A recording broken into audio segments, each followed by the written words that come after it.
दीपोत्सवासाठी उद्धव ठाकरे राज ठाकरेंच्या शिवतीर्थवर दाखल। थोड्याच वेळात उद्धव ठाकरेंच्या हस्ते होणार मनसेच्या दीपोत्सवाचं उद्घाटन।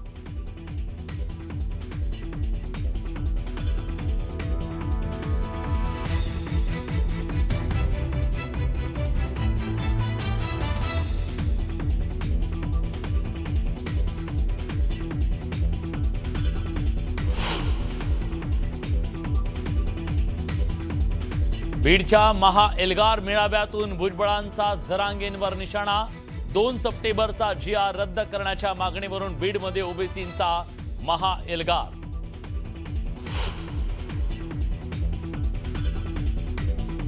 बीडमधला ओबीसींचा मेळावा म्हणजे मराठा कुणबी वाद पेटवण्याचा प्रयत्न। भुजबळ ओबीसी समाजाचा वापर करतायत, आमच्या नादी लागू नका, जरांगेंचा इशारा।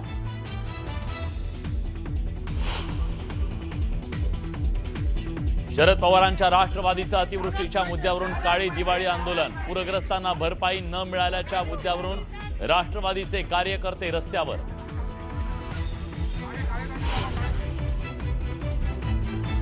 शिवसेना मनसेच्या महामोर्चानंतर पालिका आयुक्तांचा पहिला दणका। वादग्रस्त अधिकारी सचिन बोरसेंची बदली। बोरसेंकडून निवडणूक विभाग काढून बाळू पिचडांकडे पदभार। गोकुळची शेतकऱ्यांना दिवाळीची भेट। दूध खरेदीच्या दरात 1 रुपयांची वाढ। जुन्नरमध्ये लालपरीची दुरवस्था, चक्क दरवाजा नसलेल्या एसटीचा व्हिडिओ व्हायरल। धोकादायक एसटीतून प्रवाशांचा जीवघेणा प्रवास।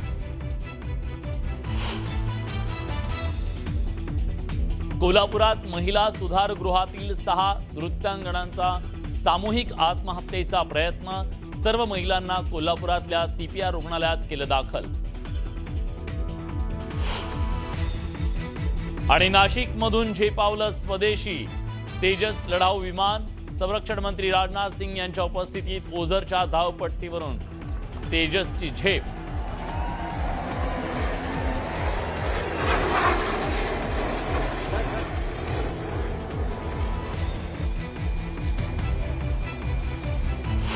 मी बीडमधल्या ओबीसींच्या महाएल्गार सभेसंदर्भातली।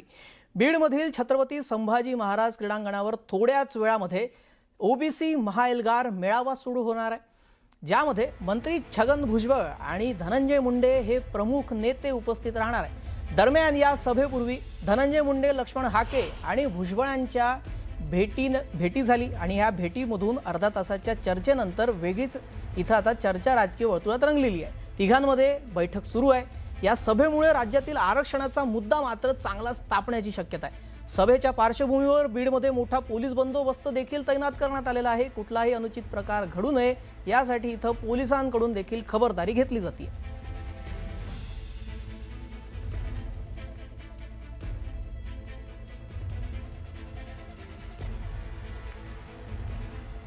ज्या हैदराबाद गॅजेटवरून वाद पेटलेला आहे तो नेमका काय आहे ते आपण पाहूयात। हैदराबाद संस्थांच्या काळातील राजपत्र मराठा समाजाची कुणबी मराठा नोंद 1881च्या जनगणनेमध्ये कुणबी मराठा नोंद आढळली। शेती करणारे म्हणजे कुणबी मराठा असा उल्लेख त्यामध्ये करण्यात आला।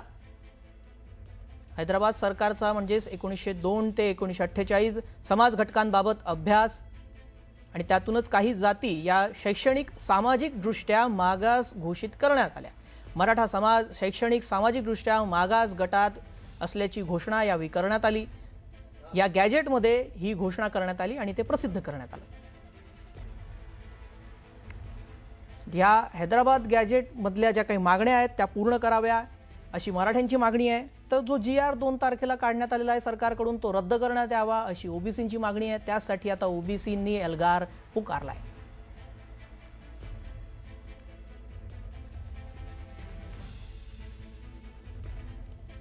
या संदर्भात आता आपल्याला अधिक माहिती आणि ताजे अपडेट जाणून घ्यायचे आहेत। सुरेश जाधव आपले प्रतिनिधी या संदर्भात ताजे अपडेट देत आहेत। सुरेश, काय तिथले सध्याचे ताजे अपडेट्स आहेत?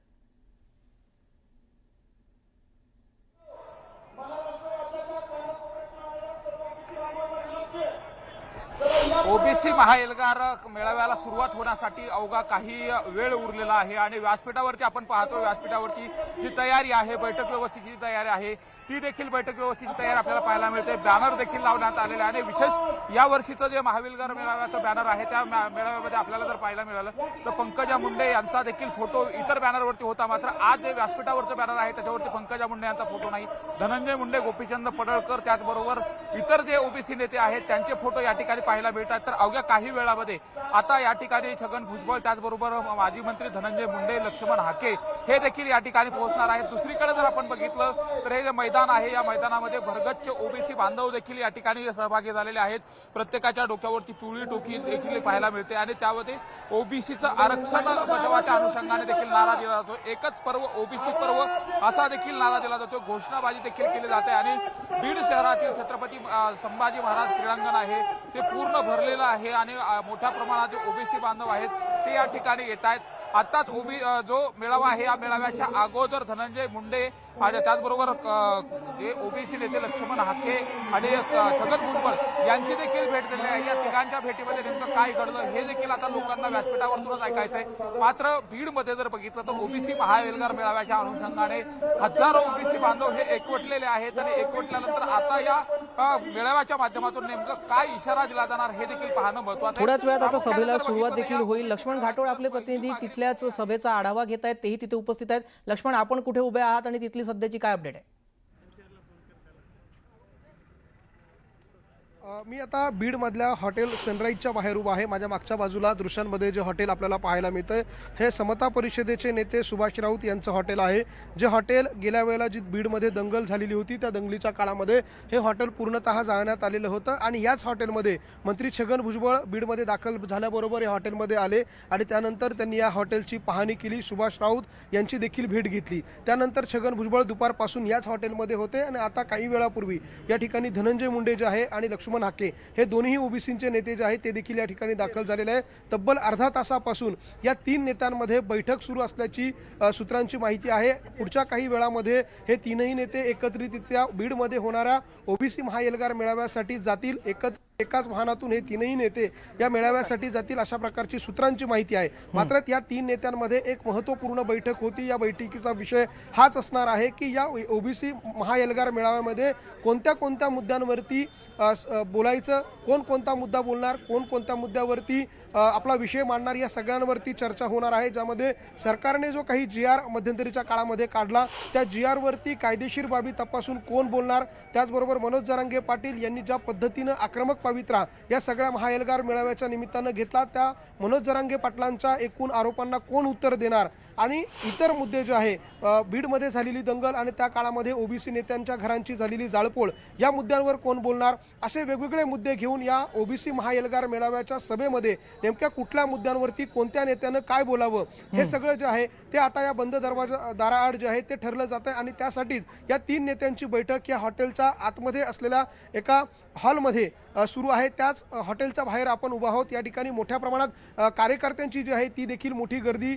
आपल्याला झाल्याचं पाहायला मिळतं. हे तीन नेते ज्यामध्ये लक्ष्मण हाके, छगन भुजबळ त्याचबरोबर धनंजय मुंडे आणि कायंदे पाटील हे आमदार जे आहेत ते देखील त्या ठिकाणी त्या बैठकीला आहे. आणि त्यामुळे या सगळ्यामध्ये या तीन नेत्यांमध्ये काय चर्चा होते, कुठल्या मुद्द्यांवर कोणी काय बोलायचं हे सगळं ठरलं जाईल आणि त्यानंतर हे तीनही नेते चारही नेते एकत्रितरित्या या ठिकाणून सभास्थळावरती जातील आणि त्यानंतर बीड शहरामध्ये होणाऱ्या ओबीसी महाएल्गार मेळाव्याला हे सगळे नेते जे आहेत ते टप्प्याटप्प्याने संबोधित करतील. जी, आपण पाहतोय ही महत्त्वाची बैठक सुरू आहे आणि या मेळाव्यामध्ये कोण कोण असतील तेही आपण सातत्याने स्क्रीनवर दाखवतोय, तेही प्रेक्षकांना दिसतंय. आपण या संपूर्ण बैठकीवर लक्ष ठेवूनच राहत. आपण सुरेश जाधव आपले प्रतिनिधी त्या बीडच्या मेळाव्याच्या ठिकाणी आहेत, त्यांच्याकडे जाऊयात. सुरेश, सध्या तिथे कार्यकर्त्यांमध्ये उत्साह दिसतोय, मोठ्या संख्येनं तिथं काय संख्या आहे, तिथे एकवटलेले आहेत, आपण त्यांचा उत्साह पाहतोय, काय तिथली सध्याची स्थिती आहे? ज्या मैदानावरती हा मेळावा होणार आहे त्या ठिकाणी मोठ्या संख्येने कार्यकर्ते देखील जमलेले आहेत. प्रत्येकाच्या हातामध्ये झेंडा आहे, घोषणा देखील दिली जाते आणि विशेषतः शाहिरी जलसा देखील या ठिकाणी आहे. आणि या मेळाव्यामध्ये महाराष्ट्रभरातून जे मायक्रो ओबीसी आहेत ते देखील या ठिकाणी सहभागी झालेत. विशेषतः पारंपरिक वेशभूषेमध्ये देखील सहभागी झाले. माझ्यासोबत मायक्रो ओबीसीचे नेते, काय सांगाल आज या मोर्चाच्या माध्यमातून काय इशारा द्यायचा? हा GR शासनाने तात्काळ रद्द करावा. हा GR संविधानाच्या समतेच्या तत्वाच्या विरोधात आहे. कारण मराठा हे सामाजिकदृष्ट्या मागासलेले नाहीत. मागच्या 40 वर्षात त्यांनी जी आंदोलनं केली ती खरं म्हणजे संविधानाच्या विरोधात आहेत आणि म्हणून आमचं म्हणणं आहे की हा GR तात्काळ रद्द करावा आणि ज्यांनी खोटे दाखले काढलेले आहेत त्यांना चौकशी करून त्यांना शासन करावं, गंभीर गुन्हे दाखल करावे असे आमचे म्हणणं आहे. मात्र एकंदरीत जो हैदराबाद गॅजेट लागू केलं त्यामुळं ओबीसीच्या आरक्षणाला धोका किती प्रमाणात निर्माण झालाय आणि त्याचा आक्रोश हा आहे का? प्रश्नच नाही की अशा प्रकारचे शासनाने आदेश काढणं म्हणजे GR काढणं हे त्यांना घुसखोरी करायला मोकळीक देणं. आणि आपल्याला सगळ्यांना माहित आहे की ओबीसी SC ST हे जे मागासवर्गीय आहेत त्यांची सत्ता संपत्ती प्रतिष्ठा यांच्यामध्ये घुसखोरी करणं हा उच्चवर्णीयांचा इतिहास आहे. त्यामुळे खोटे दाखले काढणार. मायक्रो ओबीसी आज आक्रमक झालाय का? आता गावगाड्यातला आता स्थानिक स्वराज्य संस्था आहेत त्याच्यावरती काय परिणाम झाला आणि त्यामुळेच एवढ्या मोठ्या संख्येनं ओबीसी बांधव एकत्र झाले? 100% मायक्रो ओबीसी आक्रमक झालेला आहे. कारण येणाऱ्या स्थानिक स्वराज्य संस्थांमध्ये आज मायक्रोसीला कुठं जागाच शिल्लक राहिलेली नाही आणि मायक्रो ओबीसी आपल्या अधिकारासाठी निश्चितपणे या सगळ्या मोठ्या भावंडांबरोबर घेऊन म्हणजे समस्त ओबीसीना सोबत घेऊन इथून पुढच्या काळात ही जी घुसखोरी आहे ही थांबवल्याशिवाय थांबणार नाही. सरकारला इशारा देण्यासाठी हे सगळे लोक येतात. सरकारला 100% आमचा इशारा आहे. सरकारनं जर हा GR कॅन्सल नाही केला, रद्द नाही केला तर येणाऱ्या काळात हे जे सत्तेवर आलेलं सरकार आहे हे ओबीसींच्या जीवावर आलेलं सरकार आहे. जर सरकारला या बाबतीत निर्णय नाही घेतला तर 29ला सरकारला निश्चितपणे याचे परिणाम भोगावे लागतील. मात्र कोर्टामध्ये देखील गेलेले आहेत आणि कोर्टामध्ये काही बांधव लढतात. आता ही रस्त्यावरची लढाई देखील सुरू केली. बिलकुल लढाई दोन ठिकाणी लढावंच लागेल, एक कोर्टात आणि एक रस्त्यावर. आणि जेव्हा रस्त्यावर लढाई लढताना आज आम्हाला देखील, मी नागपूर विदर्भातून आलेलो आहोत, मी ओबीसीचा कार्यकर्ता आहे, पण आज जे लोकात तो जोश आणि लोकात आक्रोश आहे तो आक्रोश आज ह्या मेळाव्याच्या माध्यमातून ह्या गर्दीच्या माध्यमातून दिसून पडतोय. पण आता आमच्या ओबीसीचं आरक्षण आम्ही कोणालाही जाऊ देणार नाही आणि त्या आरक्षणासाठी वाटेल ती लढाई लढण्याची आमची तयारी आहे. सुरेश मी जरा आपल्याला थांबवतो. आपण पाहतोय सातत्यानं इथे एकच भूमिका घेऊन सर्व ओबीसी बांधव जमा झालेले आहेत, ते म्हणजे हा GR रद्द करावा. आपण तिथे आता मेळाव्याच्या स्थळी आहात, उत्साह पाहायला मिळतोय. थोड्याच वेळात मेळाव्याला सुरुवात होणार आहे. काय बोलतील त्याकडे आपलं लक्ष असेलच. तुर्तास लक्ष्मण घाटोळ हे देखील आपले प्रतिनिधी आणि सुरेश जाधव हे प्रतिनिधी बीडमधून आपल्याला अपडेट देत होते. दोघांचंही धन्यवाद आपण या सविस्तर माहितीसाठी. आपण कोर्टातही लढतो आहोत, आपण रस्त्यावर सुद्धा आपली ताकद दाखवणं निश्चितपणे जे आहे आपल्या या आरक्षणाला धक्का लागणार नाही याच्यासाठी शेवटपर्यंत आम्ही प्रयत्नांची पराकाष्ठा करणार आहोत. आणि त्याचाच एक भाग म्हणून आज बीडमध्ये, ज्या बीडमध्ये या जरांगेच्या लोकांनी हैदोस घातला, आमदारांची घरं पेटवली, हॉटेल्स पेटवली, त्याच बीडमध्ये आम्ही पुन्हा एकदा ओबीसी एल्गार महात्मा फुले समता परिषदेतर्फे करतो आहोत. आणि अनेकांची अशी आव्हानं जी आहेत छगन भुजबळने पचवलेली आहेत हे त्यांना अजून माहिती नाही. कारण ते त्यावेळेला राजकारणात काय कदाचित ते शाळेत सुद्धा नसतील, एवढे लहान असतील बिचारे, त्यामुळे ते अशा ज्यात फालतू वल्गणा करतात. हा मोर्चा कुठच्याही पक्षाचा पुरस्कृत नाही, तो राष्ट्रवादीचा नाही, तो BJPचा नाही, तो कुठल्याही शिवसेनेचा नाही, काँग्रेसचा नाही. हा आहे महात्मा फुले समता परिषद प्रणीत ओबीसी एल्गार. पण त्याच्यामध्ये वेगवेगळ्या पक्षाचे कार्यकर्ते जे आहेत, कदाचित नेते येऊ शकणार नाहीत काही नेते, पण कार्यकर्ते जे आहेत ते सगळे मात्र एकवटणार.